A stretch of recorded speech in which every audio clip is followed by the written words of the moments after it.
Du coup, bonjour à tous, j'espère que vous allez bien. On démarre ce live 21h30 comme prévu et hyper content de faire ce live aujourd'hui. L'idée c'est de faire un live exclusif et de proposer un format qu'on n'a jamais proposé sur Café Crème Club. J'ai pas mal fait ma petite vidéo là pour présenter et mettre un peu l'eau à la bouche à tout le monde pour tous ceux qui pensaient qu'on allait faire ce petit live. Donc on a choisi une petite horaire 21h30. N'hésitez pas à nous faire aussi les retours sur l'horaire, les retours sur la caméra, le son, etc. J'ai aujourd'hui l'exclusivité de la caméra que j'ai partagé aussi longtemps avec Yassan, qui est du coup aujourd'hui derrière la caméra. Et voilà, je profite pour faire ce petit live. Hello tout le monde. Donc, pour ceux qui nous connaissent, bienvenue à tous. Pour ceux qui ne nous connaissent pas, Café Crème Club, c'est notre cellule d'accompagnement pour freelance qu'on a montée dans l'idée d'accompagner des freelances indépendants dans le domaine de l'IT et dans d'autres secteurs. Café Crème Club aujourd'hui, c'est plus de 3000 freelances accompagnés. Moi, j'ai la chance d'être cofondateur avec Adil, qu'on salue. Ma spécialité, c'est l'accompagnement, l'optimisation, les différentes stratégies aussi. Et ce que je me suis rendu compte, c'est que je faisais souvent l'exercice d'accompagner des freelances au quotidien à travers un petit lien Calendly. Donc les gens ils prennent contact et on fait une simulation. Puis à force d'en faire, donc comme je disais, à peu près 1000 par an, à peu près 1000 calls par an de consultants qu'on accompagne. Je me suis dit avec l'équipe qu'on pourrait le faire en fait en live et faire ça en public, montrer un petit peu voilà jusqu'à où on va en termes de conseils. Bien sûr, c'est du cas par cas, donc on montre un peu jusqu'où on peut aller en termes de conseils. Et l'idée, c'est de faire une analyse de situation. Donc, ce qu'on fait exactement, vraiment copier-coller pour les consultants. Bien sûr, là, pour que ça soit agréable à voir en live, on a préparé des petits dashboards et des petits visuels qui ont été réalisés avec l'équipe Café Crème. Donc, super, si tout est OK. Hello les jeunes. Ouais, bah super, on est encore jeunes de toute façon, donc super. Euh, donc là, rapidement, je continue un petit peu de vous introduire le sujet. C'est que après, on rentrera dans le vif du sujet assez rapidement. Juste pour vous donner un peu les petits tips. Le chat, n'hésitez pas à l'utiliser. Le chat, c'est vraiment fait pour communiquer. Moi, je vais le regarder de temps en temps. J'ai accès au chat, j'ai accès à l'écran. On a aussi un onglet questions-réponses qu'on mettra à la fin. Et on a aussi des petites news et des petites réponses. Donc voilà. Euh, pour l'introduction, quand je dis que c'est une étude de cas précise, je vais vous montrer ça directement. Comme ça, vous pourrez comprendre de quoi on parle et de quel niveau de précision on va. Donc si c'est bon, je vais partager mon écran et puis on va démarrer directement dans le vif du sujet. Donc en fait, l'idée, c'est que on a pris un cas. Donc le cas, on va le découvrir ensemble. Le cas d'un consultant lambda. On a analysé par rapport à ça. Pour info, tous les cas qu'on va voir dans les lives et dans les vidéos, c'est des vrais cas de consultants. On les a anonymisés forcément. Et d'ailleurs, pour ceux qui souhaiteraient justement sur les prochaines vidéos et sur les prochains lives des conseils et passer justement pour aider un petit peu la communauté Café Crème à mettre en lumière leur cas, on anonymise, on fait on récolte les informations et n'hésitez pas à nous contacter pour qu'on fasse votre cas sur la prochaine vidéo. Là, sur le cas, on a un consultant de 41 ans. Donc là, on fait une petite analyse, 41 ans, situation familiale, marié, deux enfants, et son métier, c'est freelance IT. Pour information, c'est à peu près la majorité des consultants qui sont accompagnés par Café Crème. Ils sont à peu près sur cette tranche d'âge-là, en général un peu plus jeune quand même. Mais ce freelance-là, par contre, il a un petit peu plus de maturité. Donc on verra un peu ce qu'il a mis en place, etc. Métier freelance IT, on a anonymisé, mais en réalité, moi j'ai l'information du dossier, c'est un chef de projet IT, et il a un TGM à 540 euros. C'est vrai que les TGM en ce moment, ils sont pas mal à la baisse avec la conjoncture économique, les petites frayeurs de marché qu'il y a en ce moment, et puis tous les changements structurels comme l'avènement de l'IA, etc. Mais je tiens quand même à vous dire que là, sur les derniers mois, depuis le début de l'année 2026, on a un gros engouement des clients à recruter parce que les budgets sont bien repartis. On a des démarrages tous les jours de missions chez à peu près tous les secteurs. D'autant plus que les chefs de projet, le petit tips qu'on peut donner là, vite fait en appel, dans ce live, c'est qu'il faut se mettre à la page avec l'IA. Ça, c'est le point principal. Se mettre à la page avec Claude, qui est l'allié numéro un des freelances ces dernières semaines, en tout cas, tout ce que j'ai vu. Et en général, les métiers de chef de projet freelance IT, c'est les premiers contactés sur les missions. Donc, on attend de ce type de profil de vraiment pousser le personal branding, comme ce qu'on a l'habitude de vendre aux consultants. Donc voilà, 540 de TGM. Forcément, les missions en général, c'est entre 220 jours et un peu moins, 217, 216. Là, on a 220 jours. Et le statut actuel, ouais, ouais, vas-y, je vais zoomer un petit peu. Et donc, du coup, là, c'est un cas où on analyse, pour ceux qui nous rejoignent en cours de live, là, on analyse un cas précis d'un consultant anonymisé. Et justement, j'étais en train d'expliquer un petit peu les spécificités du métier de chef de projet, là, avec la conjoncture actuelle, etc. Pour le cas actuel, c'est qu'en fait, là, on va analyser, quand je dis la situation, on va analyser sa situation juridique et fiscale. Pour rappel, sur Café Crème Club, ce qu'on fait, c'est qu'on fait du conseil pour optimiser ce TGM-là, pour optimiser vraiment. On verra hein, à travers le profil qu'on va dérouler. Il y a le même TGM, le même chiffre d'affaires généré, ça peut être le jour et la nuit. Comme vous voyez sur le titre du live, quelqu'un qui génère entre 118 et 120 000 euros de chiffre d'affaires, il peut se retrouver avec 55%, tout comme il peut se retrouver avec 80% de ces 120 000 euros. Quand je dis 80%, c'est-à-dire 80% de taux de transformation de ce chiffre d'affaires-là. Mais comment il peut faire? C'est qu'il faut qu'il mette en place des stratégies financières et des stratégies solides selon son besoin. C'est très important, c'est d'analyser selon son besoin.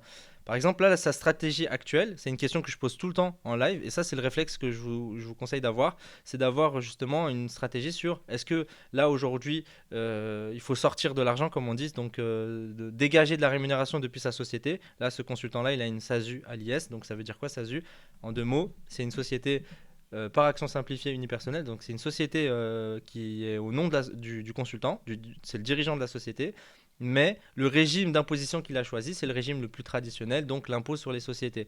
En général, ça, il faut s'orienter vers un bon comptable pour se créer sa société, etc. Mais c'est pas très compliqué, c'est le régime le plus choisi pour les consultants. Et là, actuellement, comment il fait? Il se verse un petit salaire et donc il se verse le reste de sa rémunération en dividende. Il manque un petit peu, un petit détail qu'il a eu plus de mal à expliquer en fait, mais en réalité, c'est ce que tous les dirigeants de boîtes font, c'est qu'en fait, ils se versent des frais professionnels. Ça, petit disclaimer, il faut faire attention. Il faut que les frais professionnels soient cohérents. On ne peut pas faire passer ses courses intermarchés sur la société, c'est important. Donc du coup, c'est pour ça qu'il se verse un petit salaire. On verra aussi dans le projet personnel, rapidement, il y a dans le petit salaire, il le fait juste parce que il a été conseillé par un comptable, sans plus de détails. Pourquoi il se verse un petit salaire s'il peut tout se verser en dividende? Souvent, on a aussi ce réflexe-là de tout laisser dans la boîte. On laisse et puis on verra plus tard. Ce réflexe qui est très commun. Surtout que ce profil-là, il est marié, deux enfants. Il faudrait qu'il se sécurise quand même un revenu mensuel. Je pense que c'est pour ça qu'il se verse quand même un petit salaire. Ok? Jusqu'ici, tout va bien? Ouais?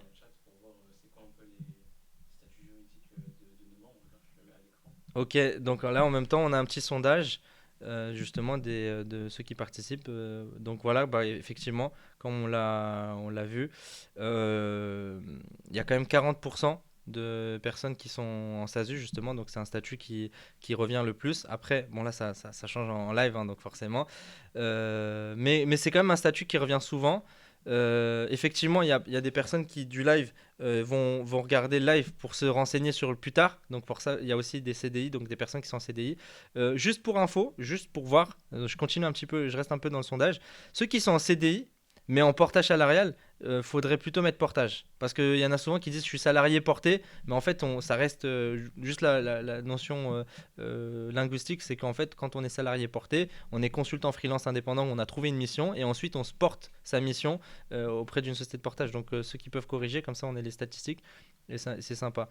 Et ben finalement, regarde, le statut juridique de SASU, il est descendu en dessous de la moyenne parce qu'il y a plus de monde qui s'est mis à répondre au sondage. Franchement, c'est cool, ce petit sondage. Il manque SEP. Sarah, ok. Je crois savoir c'est quelle Sarah. Mais je passe le bonjour.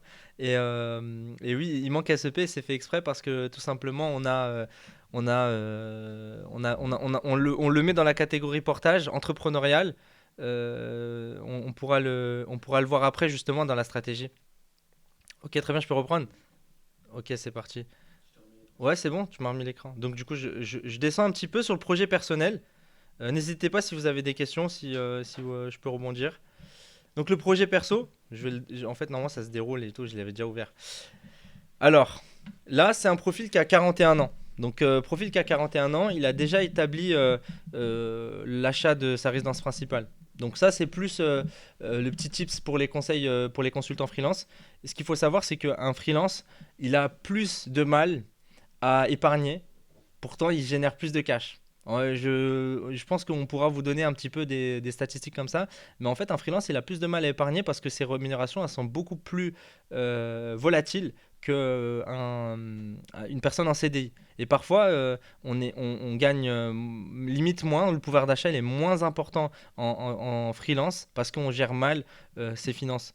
Et là, ce que la personne, le consultant, le freelance, il a fait, il s'est mis comme target de faire l'achat de sa résidence principale, qui est un bon projet parce que pour se sécuriser un toit, forcément, hein, si on regarde parmi les premiers besoins de l'être humain, c'est de se loger. Et donc du coup, ce qu'il a cherché à faire, c'est qu'il a acheté une résidence principale à titre perso.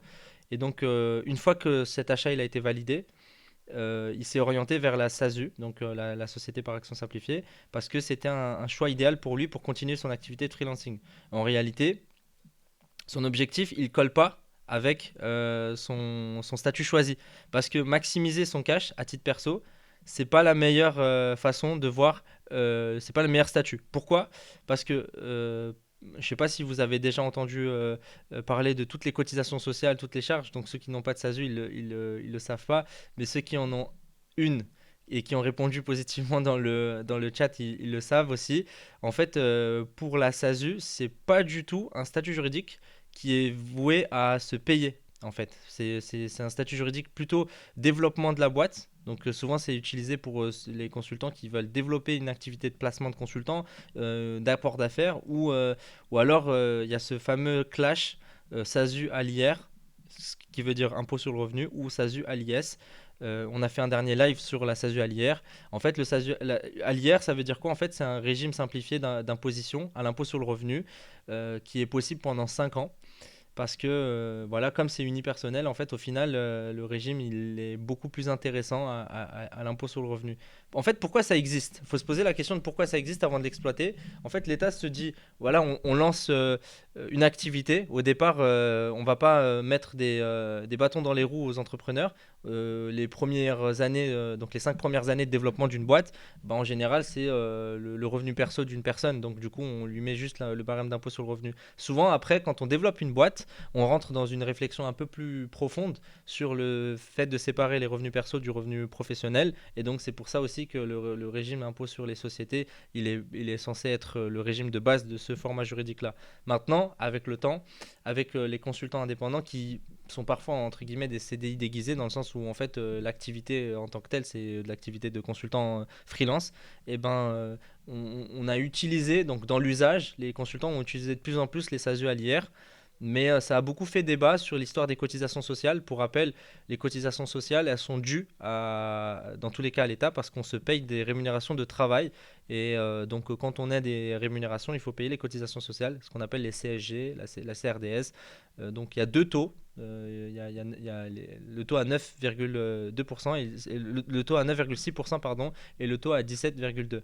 Franchement, c'est vrai aussi que cet exercice-là de faire le live, ça permet de nous-mêmes faire des révisions parce que les taux, etc., c'est hyper complexe.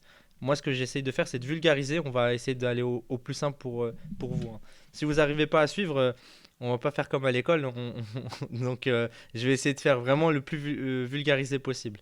Ce qu'il faut savoir sur la SASU, l'idée aussi, c'est pour ça que je dis que ça permet de faire les révisions, la flat tax. La flat tax, c'est quand on se paye les dividendes.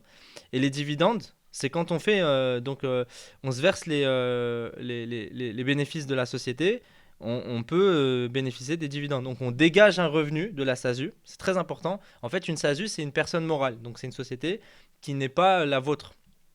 Et donc quand on a une SASU, on se verse cette rémunération à titre perso, donc on la transforme en dividende. Donc après avoir retiré les charges, etc. Donc on se verse ces dividendes à titre perso. Et quand on se verse ces dividendes à titre perso, on a ce qu'on appelle la flat tax. Dans la flat tax, on a ces fameuses cotisations sociales. En fait, la flat tax, elle correspond en fait aux cotisations sociales. Et quid de la flat tax, c'est que justement, il y a une augmentation à partir de cette année 2026 qui monte à 31, je me suis un petit peu perdu sur les chiffres à chaque fois que ça augmente, mais c'est 31,6 si je ne me trompe pas. Ce qu'il faut aussi savoir sur la SASU, c'est la taxe Puma. La taxe Puma, c'est aussi un piège. En fait, il faut faire attention. En fait, si on ne se verse pas de salaire, pareil, on peut avoir ce petit flou juridique surtout quand on est à la SASU à l'IR. Si on ne se verse pas du tout de salaire, même si c'est pas un mini salaire, et ben le fait qu'on soit en TNS, travailleur non salarié, mais qu'on ait peu de cotisations sociales, on peut aussi voir ce qu'on appelle un abus de droit, parce qu'on ne se verse pas de salaire. Encore une fois, nous, l'idée, c'est qu'on donne les grandes lignes, on fait de la vulgarisation pour les consultants indépendants. Nous, c'est pas de rentrer dans de la complexité pour rien. Ceux qui ont un expert comptable qui est très compétent, allez le solliciter ou un avocat. Mais dans tout ça, moi, ce que je reviens, c'est le dernier point. Je le surligne parce qu'en fait, le dernier point, c'est voir l'objectif réel de la SASU. En fait, pourquoi rentrer dans tout ça? Pourquoi rentrer dans tout ce système et commencer à retenir les taux de cotisation sociale, de faire attention, d'avoir une grosse charge mentale alors qu'on a déjà une mission à gérer? C'est ça le plus important, c'est qu'en fait il faut se focus sur sa mission et au final, objectif réel, on voit que l'objectif il correspond pas, c'est maximiser le cash. Donc du coup, maximiser le cash, ça correspond pas à tout ça parce que vu que un frein en fait, il y a pas mal de leviers, il faut essayer de le réfléchir.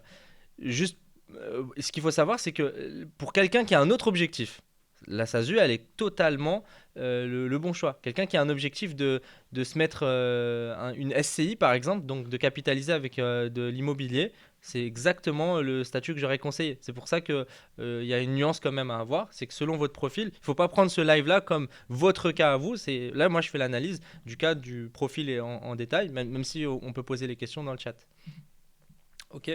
Je vérifie si j'ai pas perdu tout le monde. C'est bon, tout est ok côté live. Super. Ok, je passe à la deuxième partie, l'analyse financière et juridique. Là maintenant, je vous ai expliqué un petit peu le projet perso et donc les spécificités de la société. Maintenant, on va faire une analyse financière de qu'est-ce qu'il a ou pas. Donc là, on va aller un peu plus vite. On l'a fait avec des petits indicateurs. Quand on est dans le cas de la SASU à l'IS avec quelqu'un qui se met en full dividende, en versement dividende avec un tout petit salaire, donc là, il va pas ou peu cotiser au chômage. Donc s'il se verse que des dividendes, il va pas cotiser au chômage. S'il se verse un peu de salaire, il va cotiser au chômage, mais pas du tout assez par rapport aux rémunérations qu'il génère, c'est-à-dire le TGM, etc. La cotisation retraite minimale, pour rappel aussi, la retraite en France, c'est le système par répartition. Donc du coup, il pourrait mettre en place une stratégie de patrimoine avec une retraite plutôt par capitalisation, surtout que lui génère beaucoup de cash maintenant. Et en général, un profil freelance avec le temps, il va gagner de moins en moins. Et donc comme il va gagner de moins en moins, il va pouvoir, il va avoir une retraite qui devrait plutôt planifier lui-même. Donc en général, le conseil, c'est pareil de s'orienter vers un CGP, Conseil Gestion Patrimoine, pour voir la retraite. Sur toute la partie santé, protection familiale, prévoyance, etc., là, ça dépend de chacun. Là, pour le coup, vu qu'on connaissait le profil, il n'a pas souscrit à une prévoyance, donc par exemple, sans citer de nom de courtier de prévoyance ou de mutuelle. Ça peut être fait facilement, mais bon, ça rajoute un coût. Donc là, pareil, ça rentre dans tout un système de papier. Donc, il faut rentrer dans l'administratif, voir un peu est-ce que ça correspond ou ça correspond pas. Sur la partie juridique, il y a quand même un risque que très peu identifient parce qu'ils se disent voilà, c'est simple, j'ai une SASU, je fais une facture par mois, J'ai un contrat, je fais 12 factures à la fin de l'année, 11 factures si je fais un mois de vacances. Même, enfin, au final, on fait quand même 12 factures, même si on facture moins de jours. Et ben, il y a quand même le risque de monoclient. Ça, on le dit souvent pour la micro-entreprise, mais on l'oublie pour la SASU. Ça peut aussi être un abus de droit. Vous allez me dire, ouais, mais du coup, comment on fait? En fait, pareil, comme je disais au tout départ, en fait, la SASU, ça reste quand même une société qu'on est censé développer. On est censé avoir une multitude de clients quand on est en indépendant. Pour se protéger à ce niveau-là, il vaut mieux essayer de voir si on peut pas facturer un autre client ou alterner. C'est rare on se fasse contrôler sur ce sujet-là. Si on a mal fait les contrats, par contre, on peut risquer quelque chose. Et l'autre conseil qu'on peut donner, c'est aussi de voir aussi du point de vue de la mission, si on est bien couvert au niveau des contrats, etc. Donc la CGCRD, c'est surtout en IR. Donc ce que je disais, hein, c'est le fameux débat de l'année dernière où toutes les SASU à l'IR, on a eu ce petit sujet-là. Alors, ça, on va le regarder en live par rapport à comment il va se projeter. Mais ça, je vous partagerai le dashboard. Et globalement, si on fait le petit update, donc l'avantage c'est que fiscalement il peut optimiser encore. Il a des charges sociales qui sont très réduites et il peut faire passer des frais pro. Par contre, le chômage il est au minimum, retraite c'est minimum, protection sociale c'est faible parce qu'il n'a pas de salaire. Normal parce que son objectif c'était pas de se verser des salaires et de cotiser. Ok. Maintenant concrètement le plan d'action, qu'est-ce qu'on pourrait lui conseiller? L'étape 1, c'est de faire justement cette audit complète et une projection des revenus. Ça, c'est le plus important. Quand je vous dis le plus important, c'est qu'un freelance, il doit prévoir. Parce que surtout un freelance qui a 41 ans, en général, il a fait le tour un peu de ses clients, il a de l'expérience. Et le sujet de chercher des missions, c'est plus ou moins secondaire, même si il y a les conjonctures économiques et le fait de se mettre à jour à chaque fois. Mais il doit faire une projection sur 1 an, 2 ans, 3 ans. Par exemple, moi, c'est typique. À chaque fois que je reçois en entretien de portage salarial, enfin sur Calendly, quelqu'un qui me dit voilà, je veux juste maximiser le cash, pas payer d'impôts, et voilà. Je suis un petit peu bloqué parce que je lui dis ouais mais quels sont tes projets sur 1 an, sur 2 ans, sur 3 ans, à moyen terme? Ok, tu as fait ton achat de la résidence principale, mais est-ce que tu souhaites ou pas faire par exemple un second achat à titre locatif? Est-ce que tu souhaites pas faire voilà une maximisation du cash mais dans l'objectif d'investir parce que au bout d'un certain temps on a fini un petit peu avec tout ce qui est besoin primaire et consommation directe. Là normalement on rentre dans une seconde phase, c'est la phase d'investissement, hein, c'est le plus important. Et ça, je vous invite à faire une introspection et de faire un petit peu vos devoirs, dans le sens où bah, il faut se poser cette question sur dans quoi je veux investir ou dans quoi je veux transformer mes revenus en revenus de patrimoine, en revenus de développement. Par exemple, quelqu'un qui se fait des plans sur 2 ans, 3 ans, c'est ultra, ultra pertinent parce qu'il peut se faire sur 1 an. Vous vous rendez compte, sur 1 an, un consultant freelance, il facture entre 100 000 et 130 000 euros. Il peut dédier 40 000 euros pour ses revenus perso pour le reste à vivre et le reste pour de l'investissement immobilier. Et ça, de l'investissement immobilier, ça va très très vite parce que il peut faire monter beaucoup de cash directement dans une holding, par exemple, pour faire de l'investissement immobilier. Donc c'est pour ça que je vous invite à vous faire conseiller et de vous renseigner avant de mettre en place une stratégie. Donc là, on a besoin d'avoir cette vision-là. Souvent, on a la tête dans le guidon. Quand on dit ça, c'est qu'on a la tête dans le guidon dans le sens, on se dit, voilà, moi, je veux faire 5 000 euros par mois, je veux faire 6 000 euros par mois. Mais en fait, je veux faire 5 000 euros par mois, je veux faire 6 000 euros par mois. C'est une vision de salarié. Et ça, c'est ça qu'il faut changer. En fait, il faut changer cette vision salariale et se mettre dans le mindset voilà, capital, mindset développement, le mindset aussi peut-être potentiellement apport d'affaires et développement commercial. En général, quand on passe les 40 ans, on commence à monter en grade, on commence à faire du chiffre, on commence à faire son réseau, on commence à faire son portefeuille.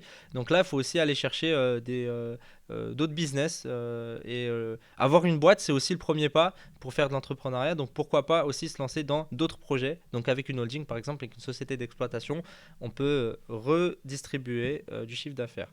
L'autre audit complet, pardon, ce qu'on peut faire, c'est de faire cette analyse entre est-ce que c'est du salaire que je me verse ou est-ce que c'est des dividendes. Est-ce que c'est du salaire ou des dividendes et du coup, est-ce que je suis protégé ou est-ce que je ne suis pas protégé? L'étape suivante, c'est la sécurisation. Est-ce que je suis sécure au niveau des cotisations chômage? Pareil, c'est un arbitrage, hein, c'est individuel. Là, ce qu'on a fait avec ce cas-là, c'est que ce consultant, il est plutôt serein, il est sur une niche, chef de projet, mais dans le secteur du luxe. On l'a pas précisé, mais ce chef de projet-là, lui, il sait qu'il va avoir de la mission, parce que le secteur du luxe, même, il connaît pas trop la crise, même si, bon, il y a des mouvements forcément, mais lui, il veut pas forcément cotiser au chômage, c'est pas son souhait. Euh, Ensuite, on peut construire une solution hybride. Par exemple, il peut se fixer une partie de sa rémunération en net, donc pour le reste à vivre, pour vivre au quotidien, et ensuite le reste pour faire du capital, donc garder sa structure. Moi, ce que je conseille toujours, et je suis jamais en rupture avec quelqu'un qui a une boîte, s'il souhaite garder sa structure parce qu'il a de l'ancienneté, parce qu'il veut remonter justement à N plus 1 ou N plus 2 des dividendes, il peut très bien le faire. Ok. Étape suivante, l'optimisation. Et là, on rentre dans le piquant. Moi, j'ai habitude de rencontrer énormément de consultants. Pour rappel, sur Café Crème, je fais à peu près 1000 appels par an. Adil, 1000 appels par an.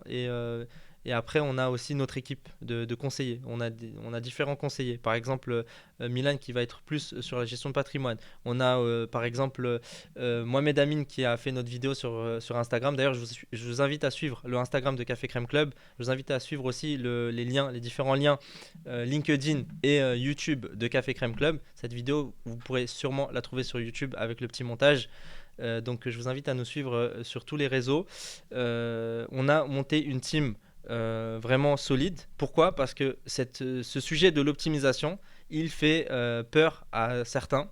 Et de l'autre côté, il laisse des consultants qui se permettent de faire des choses non encadrées et se retrouvent dans des problèmes assez compliqués. En fait, il y a des consultants qui veulent optimiser, mais sans mesurer le risque, et puis ils peuvent se retrouver avec des redressements, des choses pas du tout agréables et qui au final vont effacer tous les efforts qu'ils ont fait. Par exemple, là, ce consultant, il est dans une optimisation encadrée, sécure, parce qu'il a sa résidence principale, il a des enfants, il n'a pas cette même aversion au risque que quelqu'un qui va faire des mauvais choix. L'aversion au risque, en général, il faut pas la confondre avec l'aversion au risque dans le domaine de l'investissement. Quand on investit, on prend des risques sur les supports dans lesquels on investit, mais quand on a une aversion au risque vis-à-vis de l'optimisation, c'est pas du tout la même chose. Il ne faut pas prendre de risques sur sur la fiscalité, enfin l'administration fiscale, elle est faite pour protéger les citoyens, elle n'est pas faite pour sévir. Souvent, on a peur un petit peu des impôts, on a peur un peu de tout ça, mais en fait, il ne faut pas oublier que voilà, en France, on est ultra bien couvert au niveau de la santé. On est ultra bien aussi couvert au niveau de tout ce qui est de l'ordre du travail, bon, surtout du marché du travail. Après, voilà, on rentre pas dans les débats politiques, c'est vraiment d'un point de vue social et fiscal. Donc, c'est pas des risques qu'il faut prendre pour se mettre en danger. Ça ne vaut pas la peine en fait. Il y a une optimisation qui est possible d'être encadrée. Et donc, forcément, la projection, elle va pas sans ce dernier step, c'est la projection patrimoniale. Si on fait de l'argent pour faire de l'argent, avec l'inflation, avec les différentes dévaluations de la monnaie, on va faire du cash, mais pour rien. Et ça a aucun intérêt, ça a pas de sens. En tout cas, aujourd'hui, en 2026, avec tout ce qu'on a comme support, on a tout ce qu'on a comme connaissance aujourd'hui sur ce qui est de l'investissement. Juste pour la parenthèse, les consultants qui veulent investir à l'étranger parce qu'ils ne veulent pas investir en France, parce que pour eux, la conjoncture immobilière en France, elle n'est pas bonne. Il est aussi possible de faire de l'immobilier à l'étranger. Si vous faites une holding, vous pouvez investir en Espagne, vous pouvez investir partout en Europe. Ceux qui sont binationaux, par exemple le Maghreb, Dubaï, etc., vous pouvez aussi investir avec une holding en France. On peut aussi investir autrement si vous avez mis en place du coup un projet d'expatriation. Ça aussi, c'est un sujet qui revient régulièrement. Donc, c'est très très important de faire une projection patrimoniale. Donc voilà, on a fait le tour un peu du profil, on a fait le tour du plan d'action et de l'engagement. Je vous laisse juste voir si vous avez des petites questions sur le profil. Et après, je vous propose une petite bascule sur une surprise que, ce que l'équipe Café Crème a préparé. C'est un petit dashboard dynamique. Et je vous laisserai voir ce dashboard dans une minute. Ouais, un petit sondage avant? Ok. On va faire un petit sondage test. Ouais, c'est un petit jeu en fait. Ah ouais, je dois offrir un cadeau. D'accord, bah, je viens d'apprendre que je dois offrir un cadeau au gagnant. On lance un petit jeu. On lance un petit jeu pour celui qui. C'est le juste prix comme sur TF1. Donc, à votre avis, sur 118 000 euros de chiffre d'affaires, de chiffre d'affaires en SASU, combien lui reste-t-il en poche? La question elle est un petit peu orientée parce que j'ai tout démantelé de l'autre côté en disant que justement en poche et pas en poche, en patrimoine avec la société, etc. Farid il a dit 66%.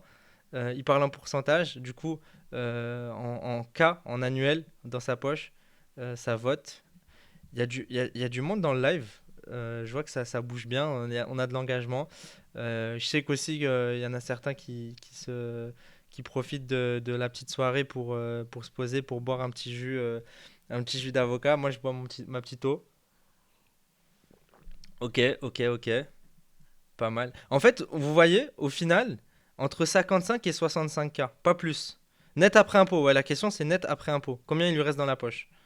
Net après impôt, il se verse complètement ses dividendes, enfin il fait tout son process. Bon, là on pose la question par rapport au profil qu'on a diffusé, hein. Donc deux enfants, 41 ans, ou un latte. Ouais, pas mal. Amine, je te salue. C'est mon mentor du café. 69 000. Ouais, donc entre 65 et 75K. J'adore, j'aime trop le latte. Bon, on fera les lattés à 21h, 22h. C'est un peu dur ça.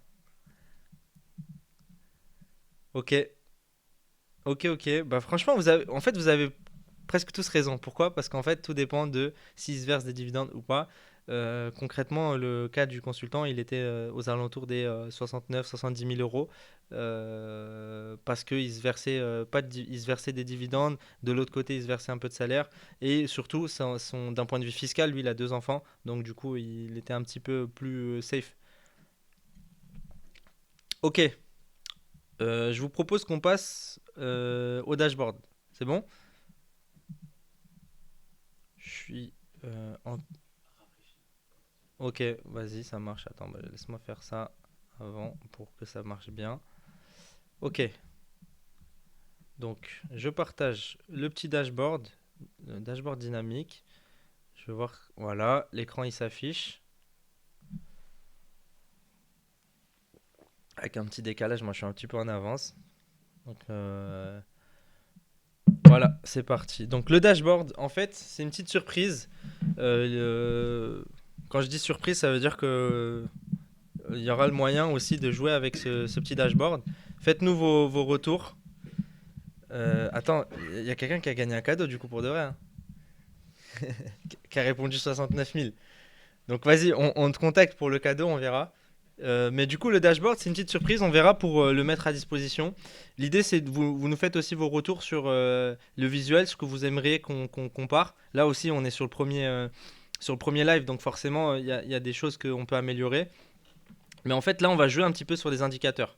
On va jouer un peu sur les indicateurs là, pour voir exactement, selon trois situations, portage entrepreneurial SASU et portage salarial associé, qu'on propose avec Café Crème Club, donc avec les sociétés de portage qu'on a, quelle est la meilleure situation pour lui dans son cas de précis. Ok. Donc là, aujourd'hui, c'est donc le CA annuel de 118. Donc 118, c'était le cas où on mettait au total. Donc là, on est un peu plus précis. En fait, on a mis 217 jours. Donc 217 jours, 216 jours, c'est à peu près ce que les gens font. Et là, juste pourquoi le net en poche il est bas, c'est tout simplement parce qu'en fait, on a mis en place une jauge pour voir si il se distribue ou non des dividendes. Voilà. Et là, si vous voyez ici, on a mis différents indicateurs. Le CA annuel, le net en poche, donc à titre perso, et le rendement net par rapport au CA généré. Mais c'est le rendement net à titre perso, parce qu'il lui restera de l'argent dans la société s'il ne se verse pas tout. Donc ça, c'est pas à prendre en compte comme un rendement pur. Mais ici, en dernier, on a le rendement net vs le budget qu'il a besoin. C'est ça que je disais tout à l'heure. C'est très important de se fixer un objectif de budget. Parce que comme c'est un consultant qui a 2 enfants, il a besoin d'un budget mensuel pour vivre. Donc du coup, là, on voit que si il se verse une distribution de dividendes, il se verse un salaire, oui ou non, et il fait des frais professionnels ou non, ça a totalement un autre sujet. Donc en général, donc avec la data, on sait que les consultants ils font à peu près 18-20 000 euros de charges de frais professionnels. Ok. Et on sait aussi que quelqu'un qui se verse un petit salaire, en général, il se verse les 800, 1000 euros par mois de salaire, donc avec un tout petit salaire pour éviter d'avoir la taxe Puma. Et ensuite, il se verse souvent, lui c'était full dividende, donc il se versait tout le reste en dividende à la fin avec la flat tax. La flat tax, comme je vous ai dit, le prélèvement forfaitaire unique qui va monter à 31% cette année. Et du coup, ce qu'on voit, c'est qu'en fait, effectivement, il a un rendement net avec toute cette charge mentale, toute cette gestion qui est proche des 60%. 60, donc, tu vois, là, la personne qui a gagné, là, qui avait mis 69 000, là, on voit qu'effectivement, elle avait raison, c'était 68 697 euros. Donc voilà. Son budget mensuel, c'était 3500 euros, donc c'est le reste à vivre pour se payer un peu son appart, son loyer. Lui, là, pour le coup, c'est l'achat de la résidence principale, donc c'était un financement de crédit, etc. Alors, on peut voir comment on peut optimiser sa situation. En fait, le manque à gagner, ici, comment on l'a calculé? En fait, il est de 24 000 euros. Pourquoi? Parce que son objectif, c'est de maximiser le cash. Donc, le manque à gagner, c'est que le statut, il n'est pas le bon. On va partager le statut juridique, par exemple, de la SEP. Il pourrait aussi partir en SASU à l'IR, mais il faut qu'il fasse attention aux cotisations sociales. Il a 24 000 euros de trou. C'est énorme, c'est quasiment 2 000 euros par mois qu'on peut optimiser. Le comparatif des 4 scénarios, c'est qu'en fait, en SASU à l'IS classique, s'il prend par exemple le modèle portage salarié associé, qui est une très belle solution pour ce type de profil aussi, c'est qu'il va cotiser au chômage pour la base de portage qu'on va lui mettre, mais il va avoir quasiment le même effet. Ça, souvent, c'est ce qu'on propose aux consultants, c'est qu'il y a un autre indicateur, je ne sais pas si on a réussi à le mettre ou pas. Alors, on était en train de le faire juste avant le live, c'est l'emoji bonheur en fait. Ce portage salarié associé là, il a numérairement, donc en cash, le même rendement. De plus, il cotise et il a une protection sociale. Je vais vous montrer le dashboard. Si je passe sur portage salarié associé, il a quasiment le même rendement net, à une centaine d'euros près. Par contre, on regarde le score. En fait, il a un rendement, mais il a une protection sociale, il a une lisibilité, une stabilité. Parce qu'en fait, il a tout simplement un CDI en portage salarial. Et ça vaut pas tout l'or du monde, mais ça vaut beaucoup. Un CDI en France aujourd'hui, voilà, il a des revenus réguliers, il a des fiches de paie, il a une lisibilité. Donc pour un dossier administratif quelconque, il a un dossier beaucoup plus solide que s'il était en SASU. Après, s'il est en SASU depuis plusieurs années avec le bilan, etc., effectivement, il peut faire des emprunts, il peut faire des choses, mais beaucoup plus difficilement que s'il a tout simplement un CDI en France à titre perso. Donc voilà, on peut comparer les deux. Par contre, si on retourne sur la SASU, le risque fiscal, il est moyen, mais on a quand même mis le risque un petit peu élevé parce que si par exemple, il a... et les erreurs arrivent souvent quand on est tout seul à gérer une boîte. On peut aussi risquer quelque chose, mais globalement, il est plutôt bien protégé parce qu'il n'a pas cumulé, par exemple, une SASU à l'IR avec son épouse salariée dans la boîte et tout ça. Souvent, les freelances, ils font des petits moves comme ça. Moi, je conseille pas, ça à éviter parce qu'il ne faut pas mélanger à peu près faut pas mélanger les revenus. Le dernier point, je le compare, enfin, je vous le diffuse. Je vous cache pas, dans le live, on a mis en place aussi le portage entrepreneurial, donc le rendement. Là le plus particulier, en fait, c'est que le rendement, il est avant impôt sur le revenu. Mais ce qu'il faut comprendre, c'est que quand on est en portage en portage entrepreneurial, donc c'est le modèle avec la SEP. Donc là, on voit que le net en poche, il est beaucoup plus élevé parce que tout passe à l'IR, 93 000 euros en poche. Par contre, il faut compter quand même une part d'impôt sur le revenu. qui va dépendre du coup de votre situation. Sur le cas du consultant, lui, son impôt sur le revenu, il est assez faible parce qu'il a deux enfants et il a mis en place cette rémunération récemment. Donc du coup, il faudrait réajuster après à l'impôt sur le revenu. On vous le réajustera cet outil pour vous voir quand on vous le laissera. La seule différence par contre sur la solidité du dossier administratif à titre perso, c'est que par contre là pareil il n'a pas de fiche de paie. Donc encore une fois, la fiche de paie c'est complètement le meilleur cas. En fait en général quand on a un CDI on peut faire ce qu'on veut, mais on est plutôt serein sur la régularité et la lisibilité. Euh, la particularité du portage entrepreneurial, c'est qu'on a quand même une stabilité et une lisibilité. Pourquoi? Parce que comme on a cette gestion administrative qui est gérée par une boîte de portage, on a un accompagnement qui vaut le coup et un accompagnement qui réduit fortement ce côté charge administrative. Donc là, c'est aussi quelque chose à voir. Le dernier point, euh, ça, on le laisse comme ça ici, mais en fait, c'est pour que vous fassiez un petit peu cette projection quand on mettra ce dashboard en lien. En fait, il faut se projeter sur la trésorerie. En fait, voilà. Moi, sur 3 ans, j'ai un horizon 3 ans pour me faire un achat immobilier en SCI. Donc, du coup, il faut que je capitalise, je sais pas, 100 000 euros, 150 000 euros, ou peut-être que 40 000 parce que du coup, je vais procéder avec un autre moyen, un financement ou quoi. Donc là, du coup, il faut se projeter. Ensuite, il me faut mon reste à vivre, mon budget quotidien, etc. Et c'est en faisant cet exercice-là qu'on peut savoir quel statut juridique choisir. Donc voilà. Voilà pour l'analyse complète de son profil. Donc pour résumer, en 2 phrases, l'audit complète, il permet de voir 3 choses. Il permet de voir que le statut juridique choisi, il n'est pas le bon selon son objectif. Donc il faut redéfinir l'objectif. Deuxièmement, on voit aussi que ce profil, il a besoin d'accompagnement et de conseils sur la partie patrimoine. Et ensuite, on a établi du coup un plan. Et donc concrètement, qu'est-ce que nous, on le recommande chez Café Crème Club? C'est de partir dans un premier temps, donc au vu de ses besoins, dans un premier temps sur un portage salarié associé, parce qu'il avait besoin de cotiser au chômage. Ça faisait plus de 4 ans qu'il n'avait pas cotisé. Donc il est parti pour 6 mois en portage salarial. Et ensuite, en portage entrepreneurial. Pourquoi? Parce que son but de maximiser le cash, ça a resté le fait de monter du coup le plus de cash possible à titre perso. Donc voilà le petit résumé, le point d'inflexion, le petit conseil qu'on lui a donné, le plan d'action. Voilà pour tout. Ce qu'on fait, c'est que je propose tous ceux qui veulent dans le live, tous ceux qui sont encore là pour poser vos questions. Et voilà la petite animation pour les questions-réponses. J'ai pas mal de questions, je vais te les mettre un à un. On va peut-être commencer par celle-là. Ok. Alors, est-ce que la SASU c'est safe?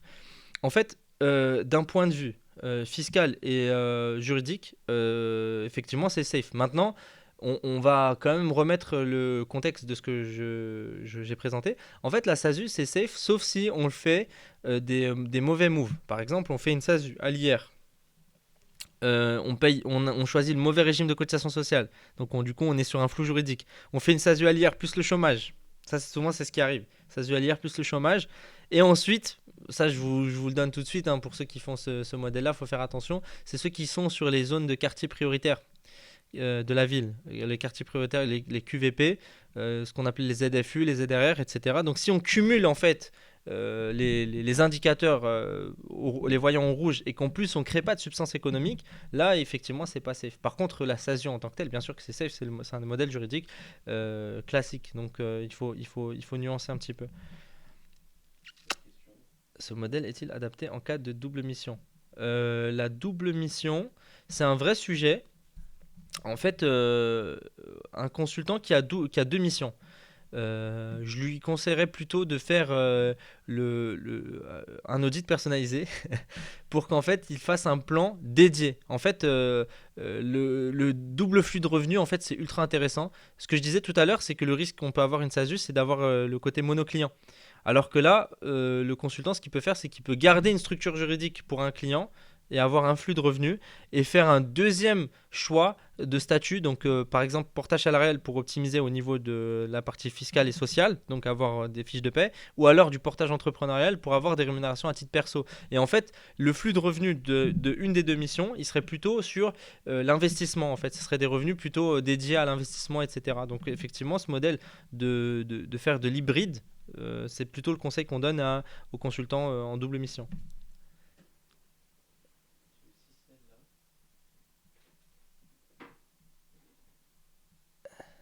Alors, des exemples de frais qui permettent d'atteindre 20 000 euros.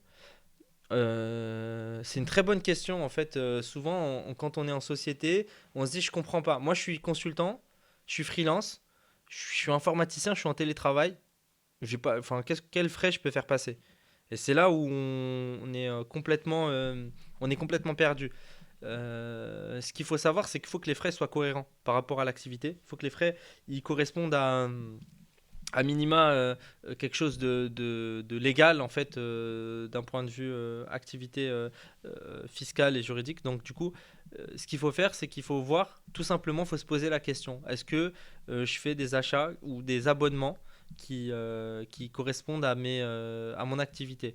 Donc moi je peux donner quelques exemples. En fait, quand on est une SASU, on peut faire passer une partie de son logement, en fait, une partie de son loyer, enfin, à refaire valider par son expert comptable. Donc du coup, selon le cas, là par exemple, c'est un consultant qui est en achat de résidence principale, il peut dédier une salle dans sa maison où en fait il travaille. Donc du coup, c'est une sorte de compensation de frais professionnels. Si par exemple il a une voiture, donc s'il a une voiture au nom de la structure ou une voiture à titre perso mais qui fait des déplacements entre chez lui et le lieu du client, il peut faire passer des indemnités kilométriques. Ça, c'est les basiques, indemnités kilométriques, etc. Ensuite, il peut faire passer aussi les déjeuners professionnels. Donc ça aussi, il y a une limite, les couverts, les horaires de travail, etc. Pareil, je vous invite fortement à aller voir tout simplement votre expert comptable ou de travailler avec le Café Crème Club donc, sur le sujet si vous êtes accompagné par nous. L'autre point, c'est par exemple les achats d'abonnements. Aujourd'hui, il y a pas mal d'abonnements qu'on loupe, mais par exemple les abonnements aux IA, parfois on a des doubles, triples abonnements. Il faut voir, on peut les faire passer directement en frais professionnels. Et en général, la facture elle augmente très très vite. Selon les profils, par exemple, j'ai des profils qui font du test, qui sont testeurs d'applications de téléphone, etc. Donc les téléphones, la téléphonie, ça passe aussi. Ceux qui sont par exemple même testeurs sur un sujet un peu plus euh, spécifique, je pense notamment à mes amis qui sont chez un secteur du luxe, mais dans le sport, donc montres de luxe, mais montres connectées de sport. Ils peuvent faire passer leur abonnement de sport en frais pro et en frais de fonctionnement. Oui, on peut avoir le lien du dashboard. Justement, c'est la petite surprise du live. Et on mettra en place ce lien pour ceux qui sont inscrits, etc. Donc, il faut bien surveiller votre boîte mail pour ceux qui sont inscrits. J'ai plusieurs questions. Ouais, Alors, je l'ai vu en groupe et je l'affiche aussi sur le portage entrepreneurial, notamment sur ce que c'est, le statut qu'on utilise, notre commission, les marges qu'on prend, que ce soit sur le portage ok, entrepreneurial ou sur le portage salarial. Est-ce que tu peux super. définir? Merci. Merci à toi, Karim. En fait, j'ai une autre question. Christian, elle est bien, je vais la lire. En fait, en quelques mots, le portage entrepreneurial. Donc, ouvrez bien vos oreilles, comme ils disent. Le portage entrepreneurial, en gros, il y a le mot portage dedans. En fait, le portage, ça correspond à porter administrativement la mission. Donc, en gros, vous allez être porté. Donc, il y a une structure qui va facturer pour vous, gérer l'administratif et vous allez fournir tout ce qui est CRA, compte rendu d'activité, à cette société-là à qui vous déléguez la gestion administrative. Donc ça, c'est le premier point. C'est le côté portage. Et entrepreneurial, pourquoi? C'est parce qu'en fait, c'est pas du portage classique comme on a eu jusqu'en 2020, 2021, qu'on connaissait par le fait qu'avec le portage salarial, on a une fiche de paie, on a un CDI. Là, c'est plus un portage dans le sens où on va créer une structure juridique dans un objectif bien précis qui est le fait d'optimiser les revenus. il y a différents statuts juridiques. Là, j'ai vu que certains sont assez vifs. Ils nous ont mis, ouais, mais c'est quoi la SEP? Est-ce qu'on peut m'expliquer c'est quoi la SEP, etc. En fait, c'est un statut juridique qui est pas beaucoup répandu, pourtant on le lance pas mal. C'est une société en participation, donc qui a comme particularité d'être à l'impôt sur le revenu. Elle a d'autres particularités qu'on peut voir aussi en détail, donc pour vous éviter un petit peu de vous charger mentalement, c'est juste que c'est une société très simplifiée et on génère des revenus qui sont à titre personnel. Et il n'y a pas de plafond contrairement à la micro-entreprise. Donc c'est vraiment le meilleur des deux mondes.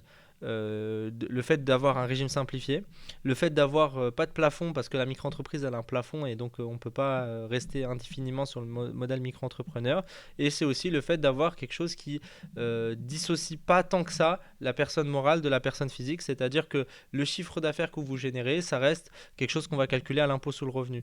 C'est vrai qu'on compare souvent ce modèle-là à la SASU à l'IR, mais ce qu'il faut prendre en compte, c'est qu'il y a quand même le côté portage. Donc une société qui va vous accompagner, qui va vous aider et qui va vous faire votre stratégie. Et en général, en SEP, enfin en tout cas avec le modèle Workers, on récupère un beau taux de rendement. C'est pour ça que les communications qu'on a beaucoup faites, c'était aux alentours de 84-85% de taux de transformation avant impôt sur le revenu, parce que c'est un modèle qu'on peut accompagner.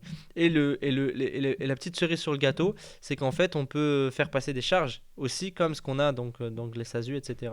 On peut faire passer des charges. Donc du coup, le comparo aussi, c'est de se dire, ouais, mais j'ai à peu près la même chose qu'en SASU, effectivement, mais on oublie l'aspect mental, l'aspect charge mentale, qu'on a de gérer soi-même la paperasse, alors qu'on a à peu près la même chose.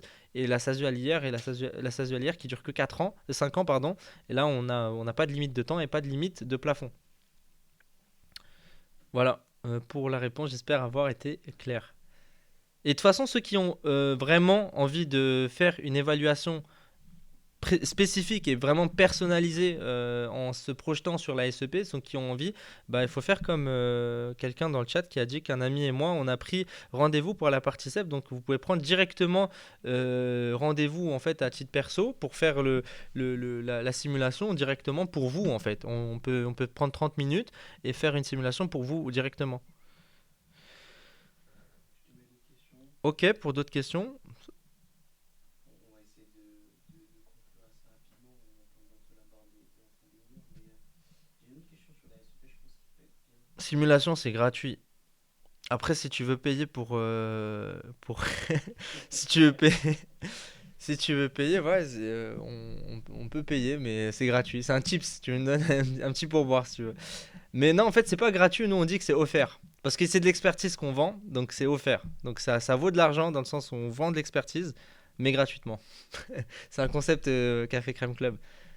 Et quand ceux qui ont la chance de venir au bureau, ils repartent avec un latte comme Amine le sait très bien.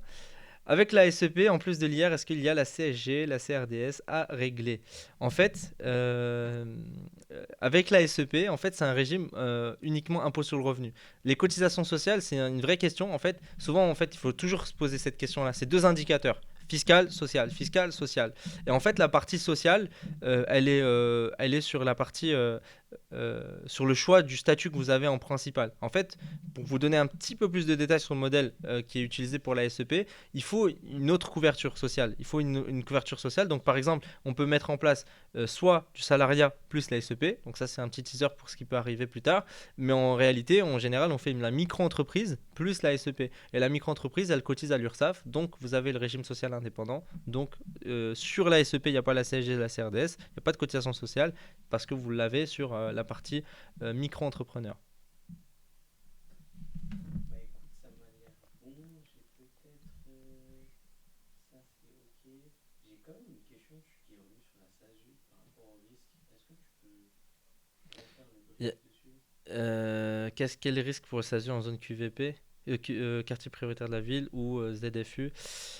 Quel est le risque? En fait, le risque, ça peut être de la requalif, tout simplement. Parce que le principe de cette niche fiscale, c'est de faire des exonérations d'impôts sur les sociétés jusqu'à 50 000 pour les zones prioritaires de la ville ou des quartiers de la ville qui sont prioritaires, parce que l'idée, c'est de créer de la substance économique réelle. Un consultant freelance, il fait de la prestation intellectuelle. En général, c'est des clients de la Défense, c'est des clients de Paris. On facture ces clients-là depuis chez nous ou chez les clients. Mais en fait, on ne crée pas vraiment de la valeur. En fait, on ne crée pas vraiment de la substance économique dans la ville. On ne fait pas de l'embauche. C'est pour ça que c'est du cas par cas, parce qu'il y a certains consultants qui, eux, par contre, effectivement, ils font, voilà, ils embauchent quelqu'un de leur famille qui habite dans la ville. Voilà, vous créez un petit peu de valeur, mais concrètement, tout va dépendre de l'interprétation du contrôleur. C'est-à-dire qu'un contrôleur qui veut vous embêter, il va dire effectivement, tu as créé de la valeur, effectivement, tu as utilisé le statut, mais là, aujourd'hui, je considère que tu n'es pas éligible à ce modèle-là, donc cette exonération, elle saute. Tu vas devoir payer l'impôt sur la société, même si tu étais en IR, parce que, etc. Donc tout va dépendre. Après, c'est des cas précis, indépendants. Il y a des requalifs qui peuvent être faites parce qu'ils considèrent que la substance, elle n'est pas réelle. La substance économique, elle n'est pas réelle. Mais il faut faire le risque, il dépend. Est-ce que le risque, il est zéro? C'est clairement non, parce qu'à partir du moment où on utilise une niche fiscale, on se met dans une case. Donc du coup, il faut vérifier qu'on respecte vraiment cette niche-là. Mais est-ce que le risque, il est proche de 100%? Non plus. Parce que si vous faites, voilà, vous prenez vos précautions, il y a ce qu'on appelle un rescrit, par exemple, qui peut être fait. Si vous avez été accompagné et que vous avez des bons arguments, vous êtes protégé parce qu'il y a un rescrit et puis voilà, vous pouvez être protégé. Très bien. J'ai une autre question très intéressante. Le lien du dashboard, on l'envoie plus tard par mail quand on vous tiendra informé, vous inquiétez pas. On peut s'amuser avec le dashboard. En fait, tu parles elle est bien celle-là, je sais pas si tu l'as vue. En fait, il y a quelqu'un qui me posait la question, juste parce que désolé, je te prends un petit peu de cours. En fait, il y a quelqu'un qui pose la question sur est-ce que, enfin, quels sont les taux appliqués par les intermédiaires, par les sociétés de portage, et voilà, tu vois, exactement. En fait, en portage salarial, ce qu'il faut savoir, c'est que les sociétés de portage, elles communiquent souvent sur leur taux de gestion parce que voilà, c'est la complexité de la société de portage. Et en fait, en général, on prend environ 3, 4, 5% selon le type d'offre. Voilà. Après, il y a différentes sociétés. Il y a certaines sociétés qui ont des frais cachés. Ça, il faut faire attention. Il y a des sociétés qui font des labels zéro frais cachés, etc. C'est super intéressant. Moi, je dis toujours, il faut, dans un premier temps, voir la valeur qui vous est apportée pour voir les taux de gestion. Deuxièmement, il faut regarder aussi ce que vous gagnez. Par exemple, une boîte qui vous dit je prends 3% mais vous gagnez 50%, c'est à bannir. Il faut regarder plus ce que vous récupérez et le taux ensuite, secondement. Bon, forcément, une boîte qui vous dit je prends 17% et vous gagnez 90%, il y a un problème quelque part. Il y a un problème de mathématiques. Il y a quelque chose qui fait que, voilà, c'est légalement parlant, il doit y avoir un risque. Ça me permet de rebondir directement sur la question de ce qui plombe le revenu net en plus des frais de l'intermédiaire, 15%. En fait, les ESN qui margent parce qu'elles vous ont trouvé la mission, bah effectivement, ça plombe le revenu net. Mais ça, disons que c'est un deal à accepter parce qu'ils vous placent, ils vous trouvent le référencement, ils vous placent au niveau du client. Donc ça, c'est quelque chose c'est quelque chose d'unique au niveau de la structuration. Après, voilà, il y a des ESN qui abusent un peu. Aujourd'hui, là, avec le monde du freelancing, c'est quasiment.